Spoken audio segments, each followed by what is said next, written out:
Everyone, this is Deepika.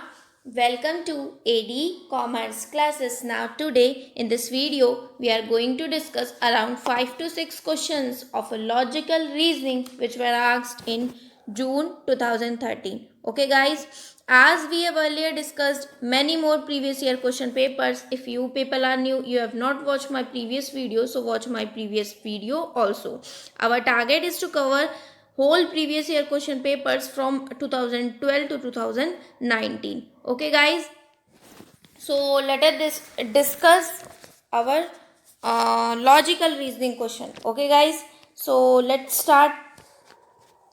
If the statement some men are honest, if the statement some men are honest is false, which among of the following will be true? Choose the correct code given below. ठीक है, ये question मैं समझाऊंगी. Basically सब एल्टर्न की situation भी इसमें arise होगी.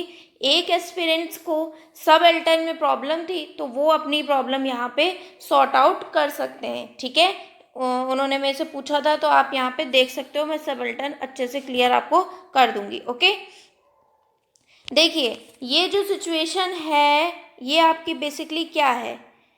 अब हम अपना डायग्राम बनाते हैं.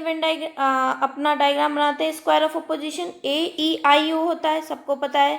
कॉन्ट्राडिक्टरी रिलेशन ये होता है, ये कॉन्ट्रेरी होता है, ये सब कॉन्ट्रेरी होता है, और ये आपका सब एल्टर्न का रिलेशन होता है. ये क्या होता है? सब एल्टर्न का रिलेशन होता है. तो प्रॉब्लम कहाँ थी?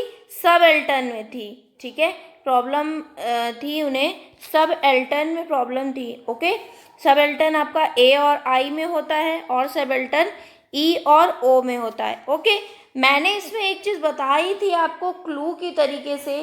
ठीक है, कि आप क्लू की तरह से इसे यूज़ कर सकते हो. बट इसमें भी प्रॉब्लम हो गई थी कुछ एस्पिरेंट्स को कि मैम ये कौन सा क्लू है. ओके, ये मैंने इसलिए एक शॉर्ट ट्रिक बता दी थी बेसिकली आपको, कि ट्रूथ और फॉल्स के बारे में बता दिया था मैंने. ठीक है, कि आपकी जो ट्रूथ होगी ना, यहाँ पे A और I में बेसिकली अगर रिलेशन है, ठीक है, A और I का रिलेशन है, तो ट्रुथ जो होगी वो डाउनवर्ड्स होगी. मैंने बोला ट्रुथ डाउनवर्ड्स मतलब सच नीचे को जाएगा. मतलब अगर ऑल A ट्रू है तो I को ट्रू, डेफिनेटली I ट्रू होगा. ये मैंने एक ट्रिक बताई थी. इसको हम ऐसे भी समझ सकते हैं कि अगर मैंने बोला ऑल A आर B, जितने A हैं वो सारे B हैं, तो इसका क्या मतलब होगा? सम A तो B सम A तो B होंगे ही, है ना. सम A तो B होंगे ही. A है, ये B है, सम A B होना तो लाजमी है कि भाई सम A B तो होंगे. इसीलिए ये ट्रुथ डाउनवर्ड्स का मतलब हुआ A अगर ट्रू है तो I भी ट्रू होगा. ओके, कैसे होगा मैंने बताया. ये आप फिगर देखिए और ये फिगर देखिए, दोनों एक ही चीज़ इंडिकेट कर रहे हैं. ओके, मतलब ये वाला फिगर तो इसमें पहले वाले फिगर में इंक्लूड हो ही रहा है. ओके गाइज, और एक चीज़ मैंने ट्रिक बताई थी, फॉल्स के बारे में बताई थी. इसमें भी कंफ्यूजन हो गया था कि मैम ये क्या है, ये कौन सी ट्रिक आपने बताई कि फॉल्स अपवर्ड मतलब झूठ ऊपर को जाएगा. अब इसका मतलब ये है कि सम A, इसका यही तो मतलब है, सम A आर B और ऑल A आर B. ठीक है, अगर सम A आर B फॉल्स है, इसका एग्जांपल भी पूछा था. अगर ये फॉल्स है, जब ये फॉल्स है, कुछ A आपके B नहीं है, ये फॉल्स है, तो सारे A B कैसे हो सकते हैं? यही मतलब है कि अगर ये फॉल्स है तो ये भी फॉल्स होगा. ओके, यही चीज़ मैंने एक्सप्लेन की थी, इसी में प्रॉब्लम हुई थी तो मैंने फिर से बता दिया आपको. नाउ बोल रहे हैं, अब मैं अपना इस क्वेश्चन को एक्सप्लेन करती हूँ. AEIO. ठीक है, आपको बोला है some man are honest is false. Some कहाँ होगा? यहाँ पे. Some man are honest is false. अगर ये फॉल्स है तो कौन सा ट्रू होगा? अगर ये फॉल्स है तो ये वाला ट्रू होगा, नो वाला तो पक्का ट्रू होगा. क्यों ट्रू होगा? कॉन्ट्राडिक्टरी रिलेशन से होगा. अगर एक ट्रू है तो एक फॉल्स है तो एक ट्रू. तो मतलब ये अगर ये वाला जो आपका सम वाला है, ये I वाली प्रिपोजिशन ये फॉल्स है, तो E वाली प्रिपोजिशन डेफिनेटली ट्रू होगी. जब E वाली प्रिपोजिशन ट्रू होगी तो ट्रुथ डाउनवर्ड हो गया, सब एल्टर्न हो गया, है ना. सबल्टन हो गया। तो नो वाली या फिर ई वाली प्रपोजिशन अगर आपकी ट्रू है तो ओ वाली प्रपोजिशन भी ट्रू हो जाएगी। मैं फिर से बताना चाहूंगी, देखिए ए ई आई ओ का रिलेशन है, मैंने बोला ये वाली फॉल्स है, जब ये वाली फॉल्स है तो ये वाली ट्रू नहीं हो जाएगी सबल्टन के रिलेशन से, ये वाली ट्रू हो गई। अगर ये ट्रू हो गई तो दूसरी और कौन सी ट्रू हो गई, ये भी ट्रू हो जाएगी, ओ वाली ट्रू हो जाएगी। तो मतलब ये भी ट्रू हो गई, ये भी ट्रू हो गई, ठीक है। तो सेकंड नो वाली ट्रू हो गई, सम नॉट वाली ये तो ट्रू आपको पता चल गई। आप देखिए ऑप्शंस में सेकंड एंड थर्ड नहीं है, ऑल मैन आर ऑनेस्ट ये तो गड़बड़ है, ऑल मैन आर ऑनेस्ट तो ट्रू हो ही नहीं सकता जब all man are honest true नहीं है, ओके। तो ये तो हो नहीं सकता क्योंकि नो मैन आर ऑनेस्ट जब ट्रू है तो ऑल मैन आर ऑनेस्ट तो ट्रू नहीं हो सकता है। बट लास्ट वाला पढ़िए, ऑल मैन आर डिसऑनेस्ट, तो मैं आपसे बोलूं कि नो मैन आर ऑनेस्ट ये अगर ट्रू है, कोई भी इंसान जो है वो ऑनेस्ट नहीं है, तो इसका मतलब यही तो है कि सारे इंसान डिसऑनेस्ट है, कोई भी ईमानदार, मैं आपसे बोलूं कि कोई भी ईमानदार नहीं है तो आप क्या बोलोगे, मैम सारे ही बेईमान है, ओके। तो ऑल मैन आर डिसऑनेस्ट ये दोनों एक ही चीज तो रिप्रेजेंट कर रही हैं कि कोई आदमी ईमानदार नहीं है या फिर कोई आदमी ईमानदार नहीं है या फिर सारे आदमी बेईमान है, ठीक है। तो ये दोनों सिचुएशन एक ही रिप्रेजेंट करें, इसलिए सेकंड भी ट्रू हो गया, थर्ड भी ट्रू हो गया, फोर्थ भी ट्रू हो गया। किस एस्पेक्ट से ट्रू हुआ ये मैंने बताया आपको कि ये अगर फॉल्स है सम वाला तो ये वाला ट्रू होगा, जब ये वाला ट्रू होगा तो ये वाला ट्रू होगा। क्यों ट्रू होगा, truth downward as relation of subaltern, okay. फिर जब ये वाला ट्रू है ना तो all man are dishonest obvious true हो जाएगा, क्योंकि जब कोई इंसान honest, no man are honest, कोई इंसान ऑनेस्ट नहीं है, मतलब कोई इंसान ऑनेस्ट नहीं है मैं आपसे बोलूं तो आप कहोगे मैम सारे ही बेईमान हैं, ओके। तो ये ट्रू हो जाएगा। तो आई होप अब तक सारा एक्सप्लेनेशन इसका समझ में आ गया होगा। तो सेकंड थर्ड फोर्थ करेक्ट हो गए, ये तो होगा नहीं क्योंकि जब हम खुद ही बोल रहे हैं कि no man are honest true है तो ये कैसे ट्रू हो जाएगा, ये तो गलत है, ओके। तो second third and fourth is correct for this particular question. I hope आपको समझ में। Next question is choose the proper alternative given in the codes to replace the question mark. Okay जैसे बी हनी देती है, cow milk देती है, teacher क्या देता है, देखिए यूजीसी ने इसका आंसर विजडम दिया है, कुछ बच्चों ने क्वेरी डाली थी लेसन्स। अब देखिए यूजीसी ने दिया है, इसका मतलब कोई ना कोई मतलब है, ओके। कुछ आंसर्स में गड़बड़ हो जाती है, मैं ये नहीं कहती 100% एक्यूरेसी होती है, बट स्टिल पहले हम समझने की कोशिश करते हैं कि सही है या गलत है। देखिए विजडम की अगर हम बात करें ना तो आप अगर सर्च भी करोगे ना तो आपको पता चल जाएगा कि भाई विजडम जो है ना ये रिलेटेड है किससे, बुद्धिमत्ता से, ओके। किससे रिलेटेड है, इसका हिंदी वर्जन हुआ बुद्धिमत्ता।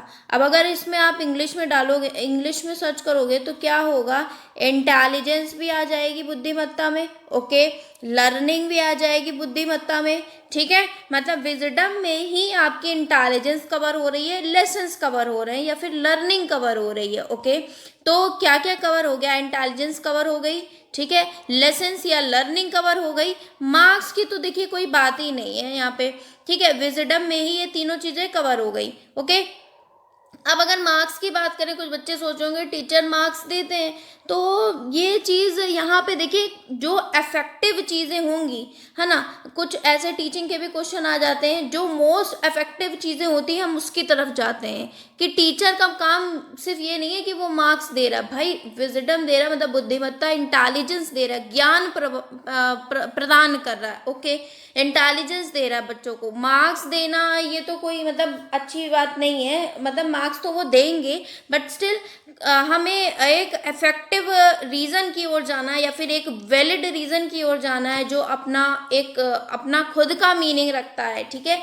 इस वजह से D is correct for this particular question according to UGC and according to me also, okay. इस पे क्वेरी बहुत आई थी बच्चों की, बट स्टिल जो करेक्ट है वो करेक्ट है, ओके। सो अगर स्टिल कोई क्वेरी हो तो आप अपने हिसाब से इसे समझ सकते हैं, बट यूजीसी ने जो दिया मैं मेरे अकॉर्डिंग भी यही है, क्यों है मैंने बता दिया रीज़न, ओके। सो ये क्वेश्चन है, इसको हम डिस्कस करते हैं। क्या बोल रहा है, P is the father of R, P जो है, जैसे जैसे क्वेश्चन बोल रहा है वैसे वैसे हम कर ले रहे हैं इसे सॉल्व। पी जो है, मैंने बोला पी जो है ये क्या है, फादर है। किसके फादर है, आर के, okay. And S is the son of Q, P is the father of R and S, okay रुक जाइए। पी जो है वो फादर है किसके, पी के दो बच्चे हैं, एक आर एक एस, ठीक है। एस जो है सन है, एस जो है लड़का है, किसका, क्यू का, किसका, क्यू का। तो जब पी फादर है तो क्यू क्या हो जाएंगी, ऑब्वियस है क्यू मदर हो जाएंगी, माँ हो जाएंगी, ठीक है। ये हस्बैंड वाइफ हो गए, ये इनका बच्चा हो गया, लड़का हो गया, ठीक है। अभी इसके बारे में कुछ कहा नहीं है तो मैंने इतना पढ़ लिया। P is the father of R, S is the son of Q. P जो है फादर है आर के, एस जो है सन है क्यू के, तो पी के दो बच्चे हो गए, ठीक है। पी की वाइफ क्यू है, क्यू और पी का बेटा एस है, ओके। फिर बोल रहे T is the brother of P, T जो है ब्रदर है, टी क्या है, ब्रदर है, किसके, पी के। तो R is the sister of, R जो है बहन है, ठीक है। अब यहाँ पे इंफॉर्मेशन दे दी थी, आर जो है बहन है इसकी।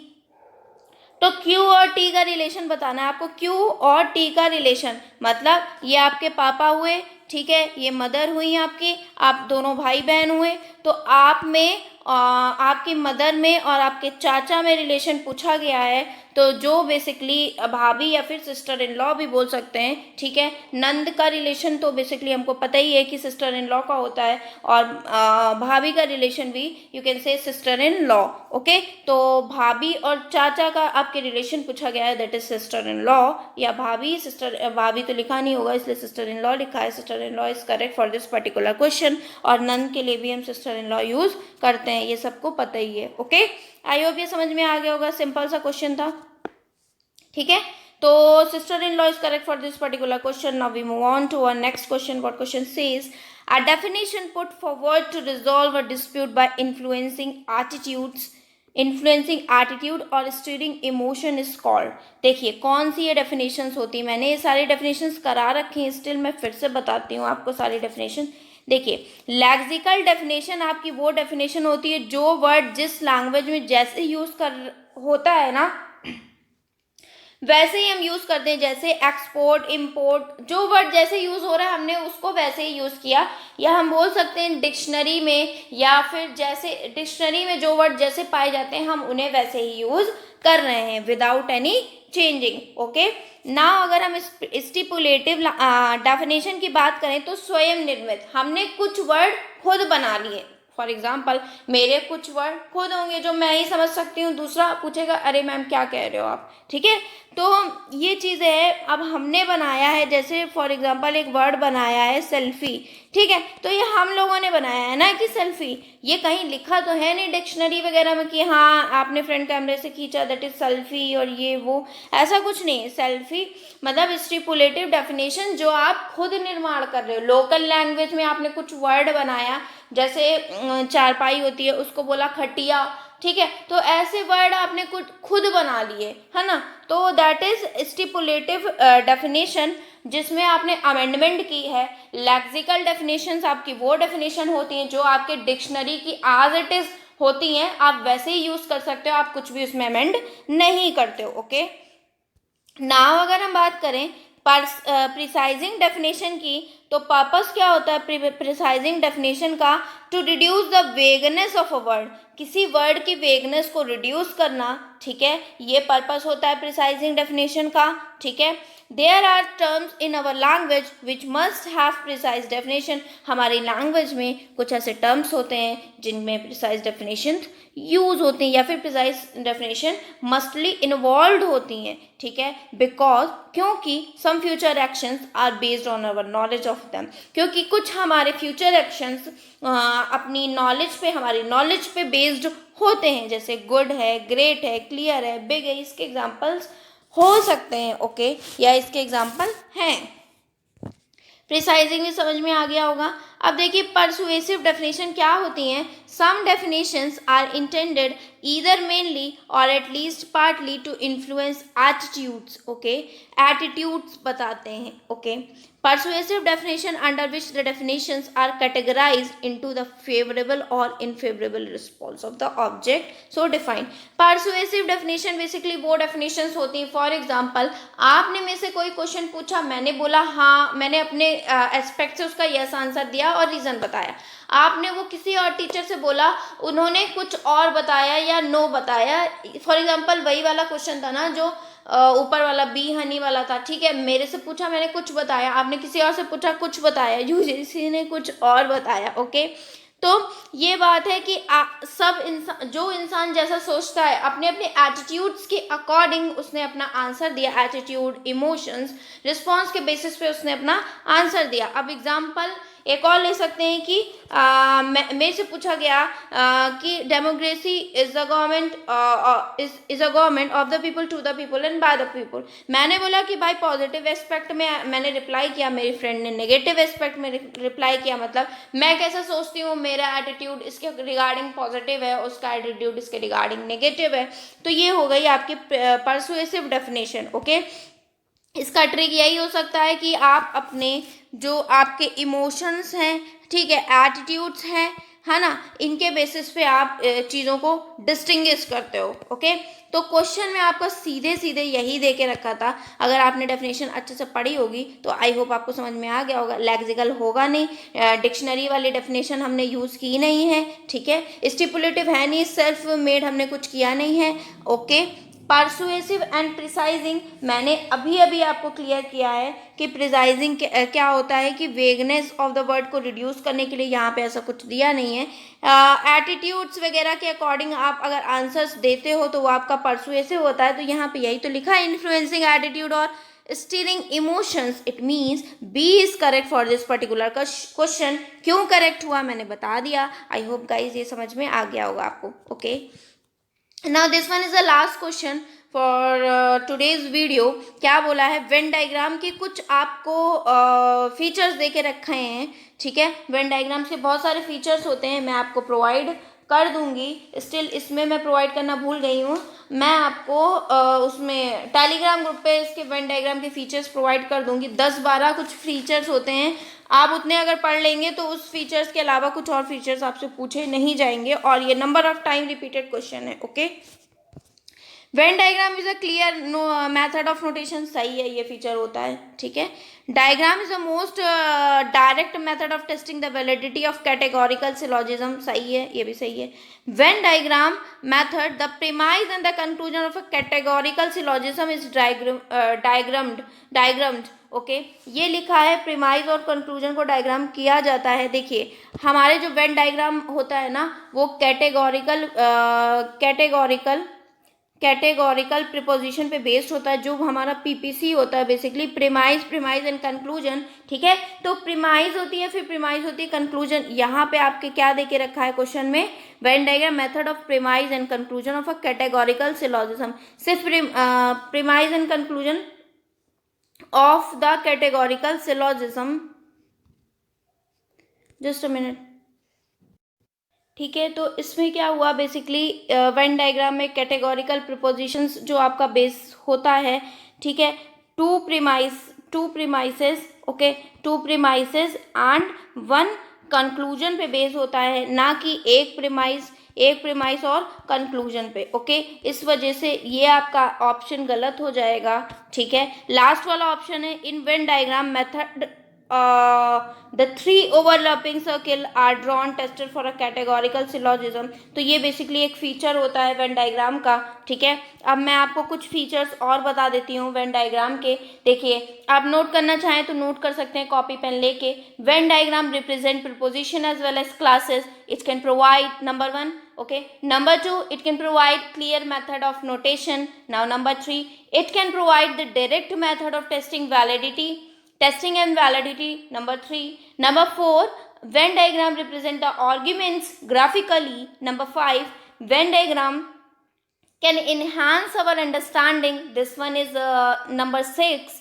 Okay, this one is I think number 5, and 6th one it represent and assess the validity and elementary inference of syllogistic form. Okay, this one is sixth, and seventh one is it represent both the premises of a syllogism in one diagram. Okay, both the premises. Okay, both लिखा होगा. Now, eighth one is Venn diagram is a kind of diagram to represent and assess validity of elementary inference of a syllogistic form. Okay. Now, next one is argument may be valid or invalid. Venn diagram cannot be invalid. Argument आपके valid invalid होंगे. Venn diagram invalid नहीं होगा. Okay. Now, last one is the most important one is which is involved in your fourth option, that is it requires 3 overlapping circles for the two premise of a standard form categorical syllogism. Okay, ये कुछ features थे Venn diagram के, इसके according third गलत हो गया, 1 to 4 सही हो गया. Okay, 1 to 4 is correct for this particular question. ठीक है, आई होप आपको समझ में आ गया होगा. एक क्वेश्चन और लेफ्ट है, वो भी समझ लेते हैं. Inductive reasoning presupposes that. देखिए इंडक्टिव रीजनिंग में क्या होता है. इंडक्टिव रीजनिंग में हम क्या करते हैं, छोटे से बड़े की ओर जाते हैं. मैंने पूरा समराइज करके रखा है, सबल्टन भी मैंने यहाँ पे बता दिया है. ठीक है, इसकी पीडीएफ मैं आपको टेलीग्राम ग्रुप पे प्रोवाइड कर दूंगी, आप प्लीज़ उसे ज्वाइन कर लीजिए जिससे आपको पीडीएफ मिल जाए. Okay, inductive and deductive reasoning. देखिए इंडक्टिव रीजनिंग क्या होता है, जैसे लॉ ऑफ ग्रेविटी है, स्पेसिफिक से हम लोग जनरल पे जाते हैं, कंक्लूजन बेस्ड एविडेंस को फाइंड आउट करने की कोशिश करते हैं. ठीक है, जनरल स्पेसिफिक फैक्ट्स होते हैं हमारे पास कुछ, फिर स्पेसिफिक फैक्ट्स हैं उस पर हम जनरल स्टेटमेंट पे गए, नोन टू अननोन गए, स्पेसिफिक टू जनरल गए, स्मॉल टू लार्ज गए. ठीक है, तो हमारे पास यूनिफॉर्मिटी होनी चाहिए नेचर की. दैट इज कैसे होनी चाहिए, देखिए क्वेश्चन हमारा यही था ना. इंडक्टिव रीजनिंग प्री सपोज है. देखिए इंडक्टिव रीजनिंग प्री सपोज करती है, क्या करती है, यूनिफॉर्मिटी. क्यों करती है, जैसे मैंने बोला कि राम इज मॉर्टल.